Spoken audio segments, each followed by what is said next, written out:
I'm sitting on my porch at Cedar Hollow Lake, coffee in hand, my old mutt Rusty snoring at my feet, the water shimmering like it's got secrets to tell me slice of heaven after 30 years in the Navy and another 10 teaching kids how gravity works. I'd earned this quiet, this little cedar-shingled cabin with a private dock stretching out 20 feet over the lake, my sanctuary where I'd fish with my grandson Tommy, watch the sun rise, or just listen to the boards creak under my boots. For years, nobody messed with my neighbors kept to themselves. The HOA was too busy nitpicking mailbox colors to care about my corner of the world until Lisa Hargrove moved in down the street. And let me tell you, she was a storm in a pantsuit.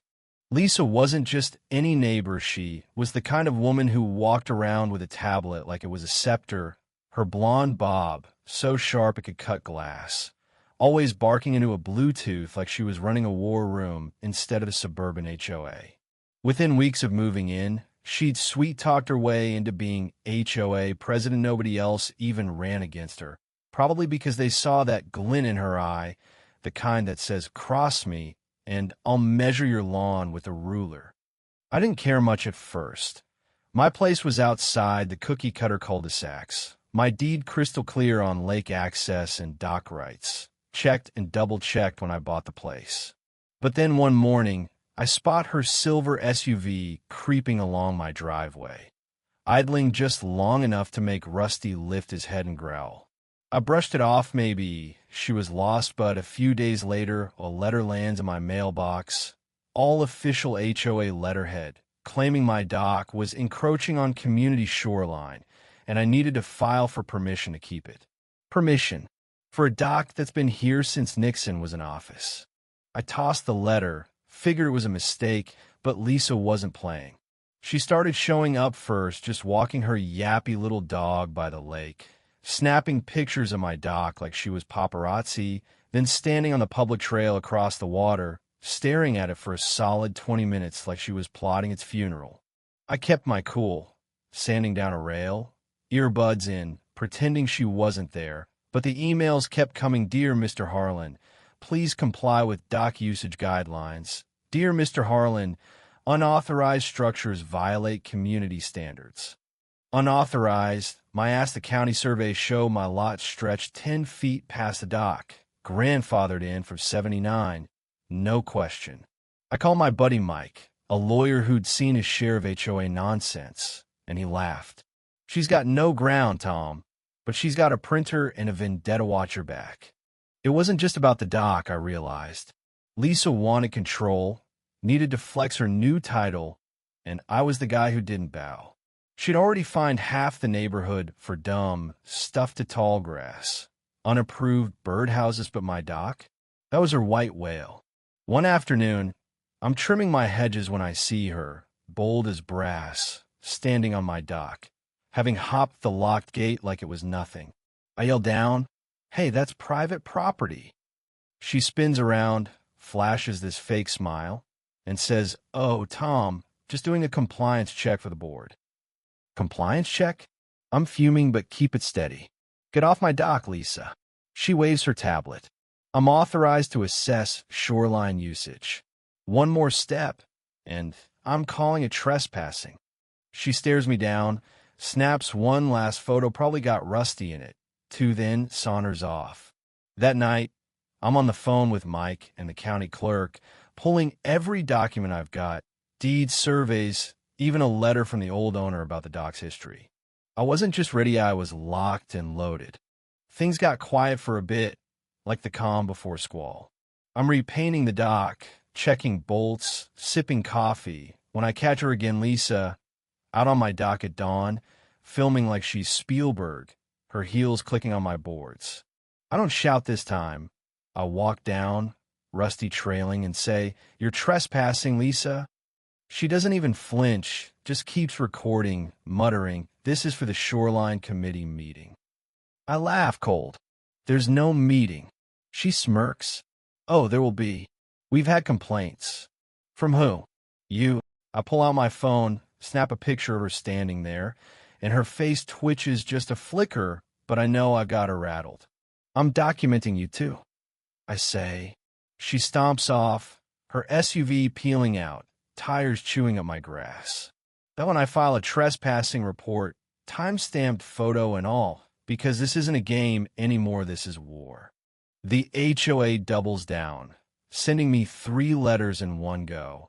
A $500 fine for an unregistered structure, a cease-use order for my dock, and a bill for cumulative violations. I'm staring at this nonsense, thinking, she's inventing committees now?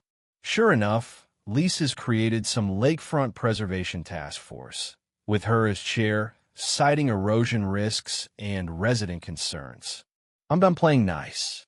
Mike drafts a cease and desist letter, personal to Lisa, citing trespassing laws and my airtight property rights. I send it certified mail, return receipt, and install a motion sensor camera by the dock.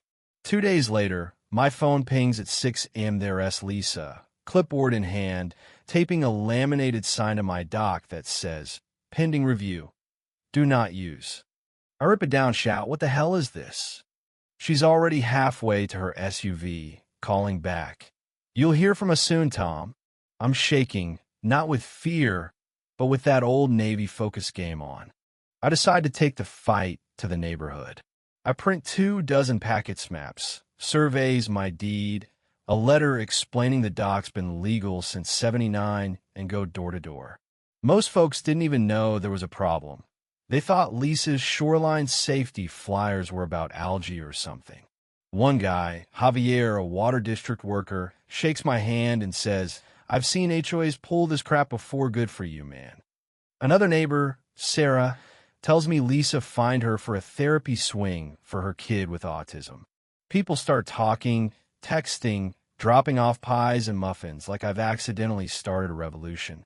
Then the county steps in, 12 guys show up, survey gear in tow, and confirm my dock's not just legal, it's 4 feet inside my boundary. They hand me a stamped letter, and I'm thinking, checkmate, Lisa, but she doesn't quit. The HOA bulletin calls me a disruptive resident, and Lisa's SUV starts parking across my driveway daily, just sitting there, her staring at her phone like she's casing the place. I log every time 7:32 a.m., 12:11 p.m., 6:45 p.m. in, catch her yelling from the trail. "That lumber's not code compliant, Tom. Someone could get hurt."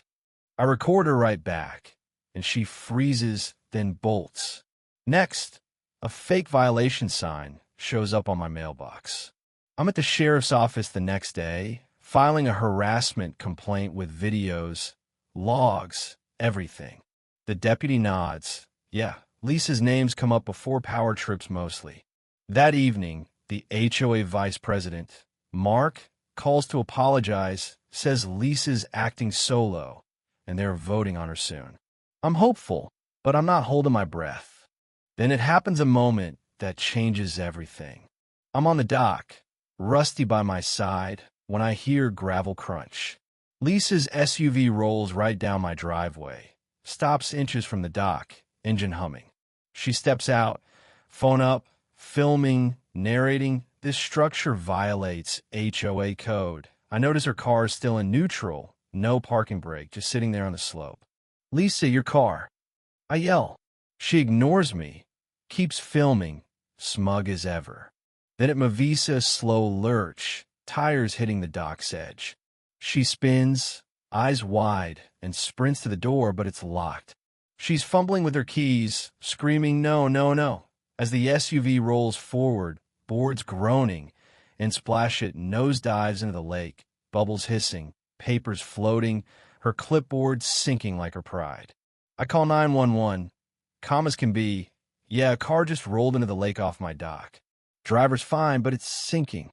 The fire department, sheriff, and a tow crew show up, neighbors gawking, phones out. Lisa's knee-deep in water, mascara streaking, yelling, "This is your fault, Tom. That dock shouldn't be here." I just say, "The dock's not sinking, Lisa." The sheriff watches my footage, her leaving the car in neutral, trespassing again, and shakes his head. "Negligence, plain and simple," he says. They haul her waterlogged SUV out, algae dripping, and I'm standing there, not gloating, just clear, like the lake after a storm. The fallout's quick. Lisa resigns as HOA president after a board vote. Mark says it was unanimous. Neighbors spill their stories at a packed HOA meeting. Fines for shutters, flags, kid swings. My dock's no longer just my night's a symbol. The county slaps the HOA with a citation for overreach, mandating a bylaw review. Lisa's lawyer tries one last jab, claiming I owe $14,000 for her car, saying my dock was unsafe. Mike and I counter with a harassment suit, videos, witnesses, the works. In court, I lay it all out plain and honest. The judge, sharp as a tack, rules in my favor. $8,000 in damages. Lisa's silent, her lawyer squirming. Neighbors in the back row cheer like at the ball game. Now, the lake's quiet again. Lisa's gone, sold her house, vanished overnight. I'm out on the dock, Tommy casting a line, Rusty dozing. I bolt a new bench to the planks, carve the date underneath. October 21st, 2025. Neighbors stop by Javier with chili, Sarah's kid splashing his feet. A note appears on the dock one day. You didn't just save your home, you saved ours. Thanks, neighbor. I pinned above my workbench. The HOA's got a new advisory committee, and I'm on it, making sure no one pulls a Lisa again. But here's the thing, part of me wonders what drove her, what made her need to control everything, to pick a fight she couldn't win. Was it power? Jealousy? Or just a void she couldn't fill? I'll never know, and maybe that's fine. So, what do you think? Did I do right, standing my ground? Or should I have tried talking her down sooner? Ever dealt with a neighbor like Lisa, or an HOA gone wild? Drop a comment. Tell me your stories. I am all ears. And hey, if you got a dock, hold it tight. You never know who's eyeing it.